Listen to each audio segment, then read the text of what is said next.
I'm Liz Ford, 59 years old. Decided to do the TA to celebrate my 60th birthday. I am a mother of 3 grown-up children. I work and I'm still a competitive rower, so I'm reasonably fit. And certainly the rowing I thought would give me an advantage with the cycling, just mainly with the mental aspect of it. And a lot of people say that rowing and cycling are quite compatible together.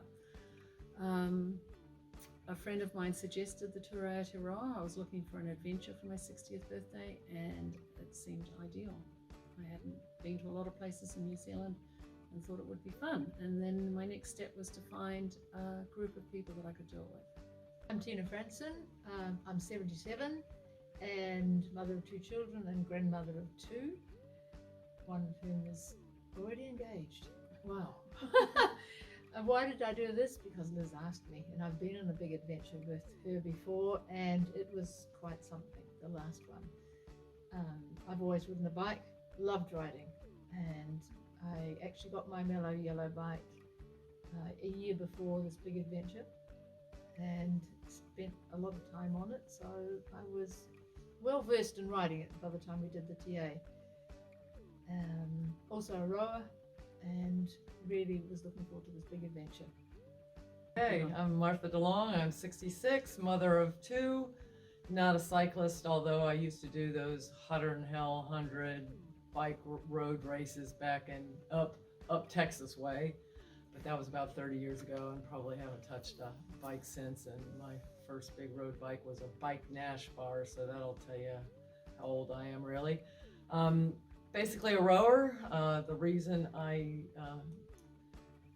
took on the TA was Liz put me in a boat, took me out in the middle of the water and said, "We've lost a person, will you fill in?" So twisted my arm, so here I am. I was the pinch hitter, and this was about 3 to 4 weeks before we took off. So pretty fit from rowing, so there we go. Mother of 2, a geologist, been around the world with big oil, rode competitively all over the world, and I'm back in the boat now.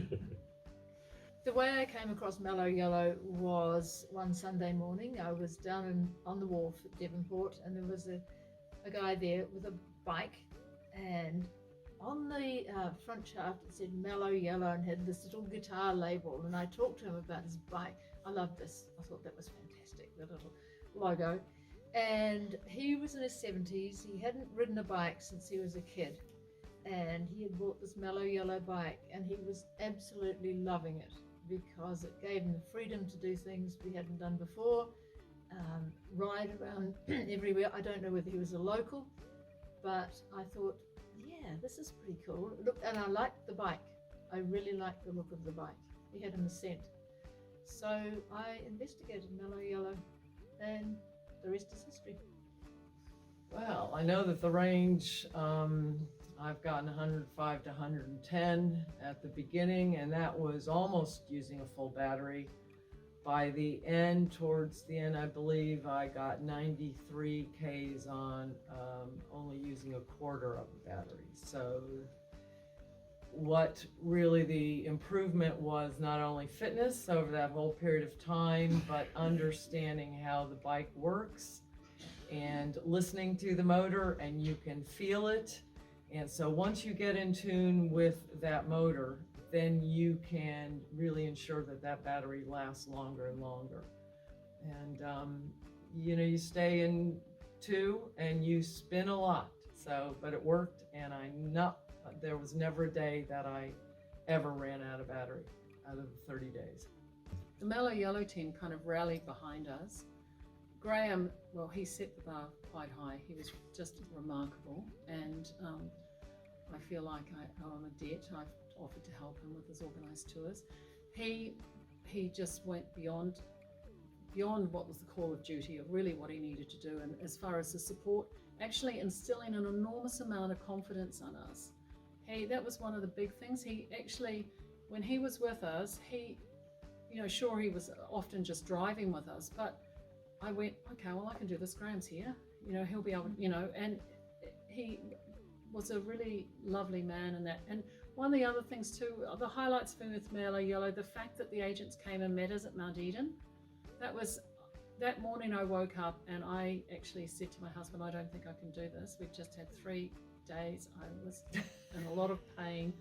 I went, I don't think I can do this. And Pete's going, no, you know, and we got to Mount Eden, and here were all our friends, Bill and Adrian, Brent, all these people came and went, you know, we're here to support you. And that was the underlying feeling. We had this kind of platform of support that we knew if anything happened, it didn't matter where we were going to be, we could rely on that.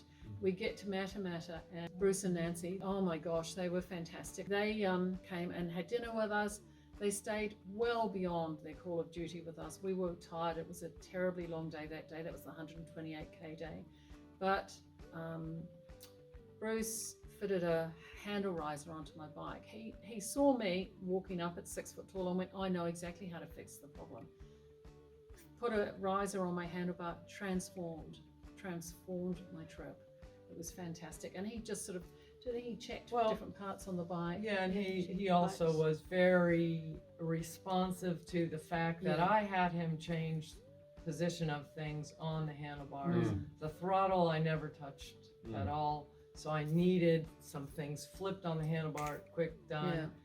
Gary in the south, you know, you get through the North Island, you think, okay, I'm halfway there. I better have somebody look at this bike. Thank goodness Emma and crew were there. Oh, yes. And then we had some issues with, not issues, we just didn't have some of the parts for changing my chain out right there, but we get to Gary in the South Island, that chain is changed in 2 seconds. Yeah. Off we go. I can't say it, and you know, Graham kind of set the standard with just now. Graham, you don't mind if I get my compass out, because I think we need to find out where north is right about now. Oh, okay. We actually did. We got off completely on the wrong way. With that. Yeah. Graham, that is north. I have to say also, Emma was fantastic. Oh, yeah. She was waiting there outside the Freiburg Centre on a freezing cold, wind-blowing Wellington day, waiting for us to arrive. And she was like a breath of fresh air. Yeah.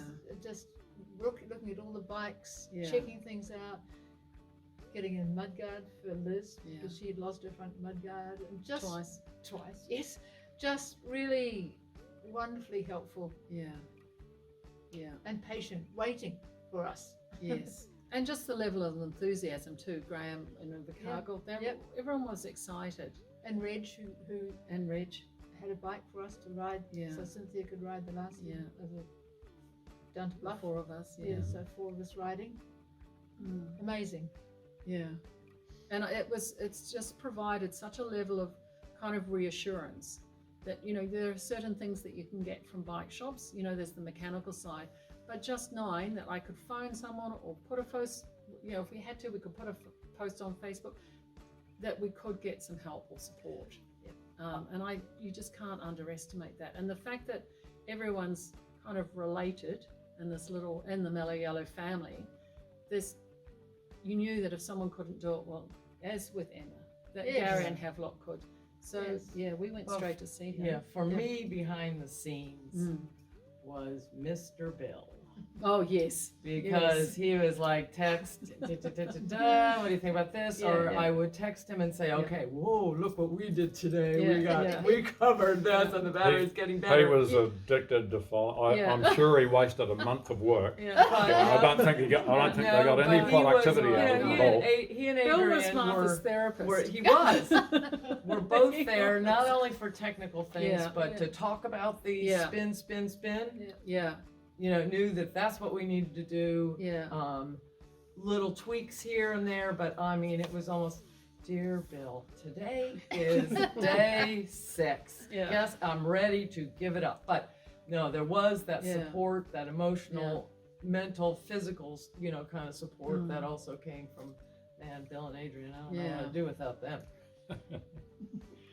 Robustness. Yes. Robustness. We were no on question. every kind of trail, rutted, gravelly roads, and they just held up, and they took anything that we threw at them, whatever that trail threw at them. Oh yeah, falling off, falling over, falling, you know, steepness. Me too. gravel roads going downhill can be kind of scary. Yeah. And you have to learn how to use your brakes somewhat to be a little bit more gentle, but they handled a lot of that gravelly stuff, which really took its toll on us after a while. But there was every single road those bikes could take it. Yeah, everything. And what was interesting too is especially in the North Island, with all the floods and water damage that had been done in the 3 weeks or 4 weeks prior to the TA starting, a lot of the trails were actually closed to the public, and they opened it just for the TA riders. So the one track we did from Whakamaru through to the Timber Trail, which is the hardest day of my life, nightmare. I would say it's grade 4, maybe more, mountain bike trails, because it was so rutted out and so terrible. That was the worst. It was the absolute worst day of our lives. 12 hours riding. And but the bike, it felt like I had like a stallion or something underneath me. They were so, I just knew I didn't have to worry about the structure of the bike. People were losing things on the TA, bits of bike, things breaking all over the place. I had nothing They were going looking on. for welders. Nothing go You wrong. know, fitter turners to Yeah. do some welding work. And I have to say, we didn't do enough off-roading training, but if I had have done the Timber Trail and that track before the TA, I never would have done the TA. It was that bad. It was that horrendous. And I never would have done it. I would have said, I'm not capable of doing this. And It's actually not usually that bad, because No, it's funnily not. enough, my wife has ridden it, Yeah. and she hadn't been on a bike in 30 years. Yeah. But I think with No, as you said, with the rains and the rutting and it's- That everything. was the 5 5 hours hours before before the you Timber hit Trail the Timber for Trail. Whakamaru, Yeah, because that is a dirt bike track, and we also there was some sort of dirt bike convention on that day, so that we had dirt bikes screaming past us. So we got into our accommodation at 7:30 or 6:30 or something, covered in dust. But those No. bikes held up. They held up, no question. Yeah, robust is kind of the Yeah. best word for it. One other thing I was going to say about the bikes, going downhill at speed on a road, they feel very stable. Yeah. Very So stable. Yep. You know, you can go at whatever. What was your maximum? 66 I think kilometers an mine hour. was 60 something. I don't know. Martha's got her brakes on in the back. Yeah. I'm a bit Being careful, I was Wrecked, miss more safety. reckless. But Yeah. they feel stable Mm. at speed. Yeah, but a lot of people too, we had a lot of because the TA is predominantly sort of a lot of men doing Yeah. it. I would say 2/3 of the group were men doing it, of the 700 that did it. And a lot of them were talking about the bikes, looking at this as an option for their wives. They're looking at us, and from 60 to 77, sitting on these bikes, doing this adventure, going, oh, actually, well, my wife could probably come out and go for a ride with me.